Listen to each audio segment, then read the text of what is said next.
Bienvenida o bienvenido. Hoy nos metemos de lleno en los trastornos afectivos, los del estado de ánimo, ¿no? Tenemos aquí fuentes interesantes, sobre todo un texto académico denso sobre la parte biológica y los fármacos. La idea es entender bien qué son, qué se sabe de sus causas biológicas y, bueno, cómo funcionan o cómo se supone que funcionan los tratamientos. Vamos a ello. Exacto. Vamos a centrarnos en los dos grandes protagonistas, la depresión y la manía. Son como extremos del ánimo, ¿sabes? Muy intensos y a menudo como desconectados de lo que pasa afuera.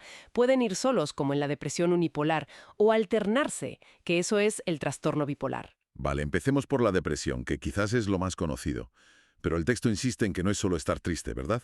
Hay mucho más. Muchísimo más. Afecta a todo, en realidad. A ver, en lo anímico, claro, está esa tristeza profunda, pero a veces es más bien irritabilidad o incluso una sensación horrible de no poder sentir nada. Ya. Luego la motivación, por los suelos, apatía, la famosa anedonia, que es no disfrutar de nada, y todo va como a cámara lenta, ¿sabes? El retardo psicomotor. Entiendo. Y a nivel cognitivo, pues problemas para concentrarse, fallos de memoria, verlo todo negro, culparse por todo. Y físicamente, un montón. No dormir o dormir demasiado, un cansancio brutal, cambios en el hambre, en el deseo sexual. Es un cuadro completo, vamos. Y en el otro lado de la moneda, dentro del trastorno bipolar, la manía. Que parece casi lo contrario, ¿no? Mm, En cierto modo sí, es como un espejo, pero distorsionado. La palabra clave es expansividad. El ánimo puede ser eufórico, pero ojo, también muy irritable o hasta hostil. Ajá. La motivación está disparada, energía a raudales, no paran de hablar, eso es la logorrea. Hacen cosas sin pensar, a lo loco, a veces mucha hipersexualidad. Vaya. Y cognitivamente, las ideas van a toda velocidad. Se sienten los reyes del mundo. La autoestima infladísima. A veces incluso con ideas un poco fuera de la realidad, delirantes.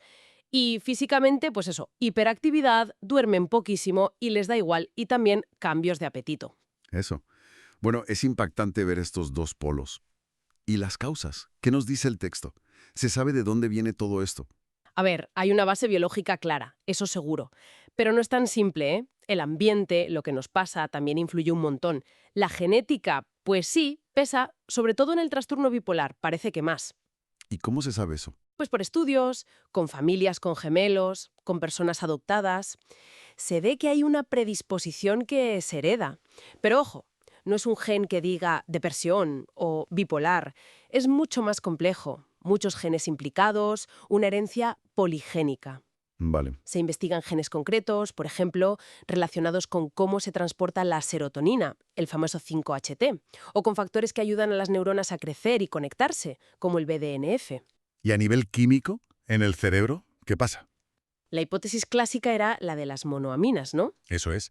La hipótesis monoaminérgica fue la primera gran idea, que la depresión era por falta de ciertos neurotransmisores, noradrenalina, serotonina, dopamina.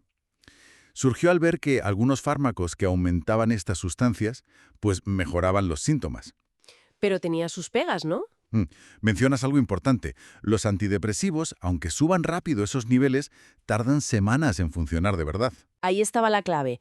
Ese retraso, esa latencia terapéutica, hizo pensar, sugirió que no era solo cuestión de cantidad de neurotransmisor. Quizás el problema estaba más bien en cómo responden las neuronas a largo plazo.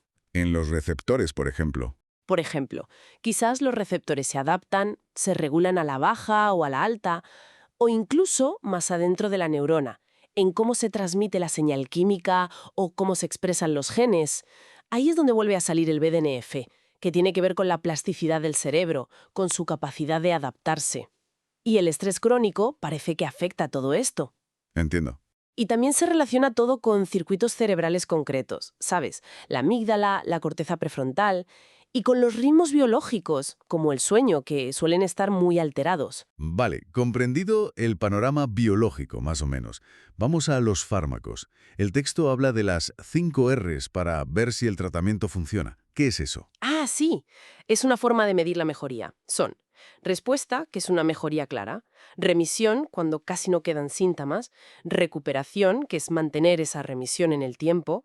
Recaída, si empeoras antes de recuperarte del todo. Y recurrencia, que es tener un nuevo episodio después de ya estar recuperado. Es útil para entender que esto suele ser un camino largo, ¿eh? Queda claro. ¿Y de fármacos para la depresión, cuáles son los principales tipos? Pues mira, los más antiguos son los tricíclicos, los ATC y los IMAO, los inhibidores de la monoamino oxidasa.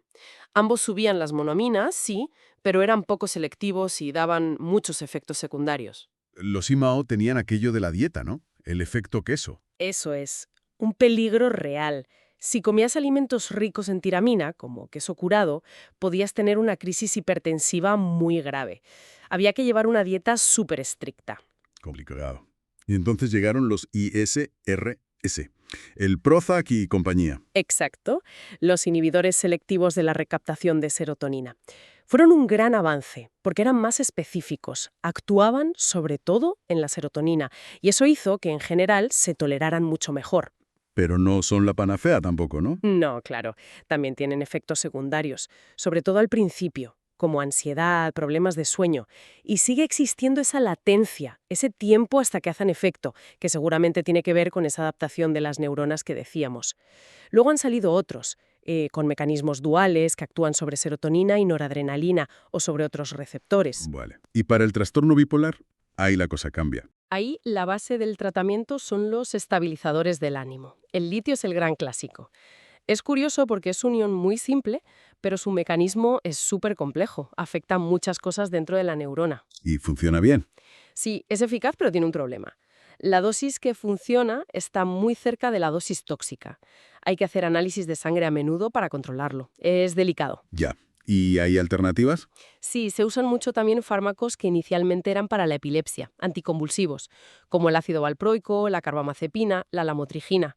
Actúan sobre canales por donde pasan los iones en las neuronas o sobre neurotransmisores como el GABA o el glutamato, y también se usan algunos antipsicóticos modernos, sobre todo para controlar las fases de manía. Bueno, pues queda bastante claro que estos trastornos son complejos, tienen una base biológica enredada y los tratamientos intentan actuar ahí, en esa química del cerebro. Sin duda. Y la investigación no para. Se sigue buscando entender mejor por qué pasa todo esto, para poder tener tratamientos que funcionen antes, mejor y con menos pegas. Es un campo que se mueve mucho. Me quedo pensando en algo, a raíz de todo esto. Si la biología, la química cerebral, influye tanto en cómo nos sentimos, en cómo vemos el mundo, ¿hasta qué punto estos fármacos, al modular esa química, no solo alivian síntomas, sino que, que tocan algo de nuestra propia identidad, de nuestra forma de ser y estar en el mundo? Es algo para darle una vuelta, ¿no crees?